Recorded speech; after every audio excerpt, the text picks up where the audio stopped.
Excellency. Your Excellency, perhaps just to buttress on what John Kiore said, when it comes to lessons learned, many have said that the seat that you occupy now, the deputy presidency, has some sort of curse. They've called it the curse of the deputy presidency.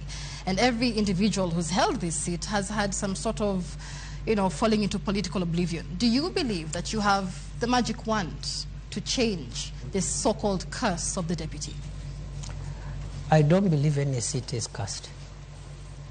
Let's start from there. Secondly,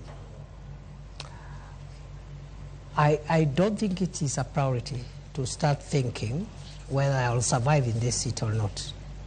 As I have said, what is weighing in my mind, the same way when I became Interior Minister, and the North Rift was in that shape, Lamu, Boni was in that shape, and Northern Kenya was that shape. I told myself, including the passport crisis, I said, if I will last here for 1 year, I want to try my best and have these challenges under control. So for me, I cannot start now entertaining myself on what will happen to me, whether I'll succeed here or there. That's not for me to determine.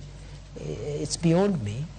What is within my reach, what is within my control, is the focus to deliver on the job.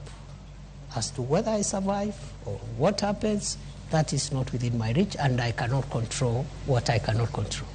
DP, we need to move forward to the next topic, but I would like to end this with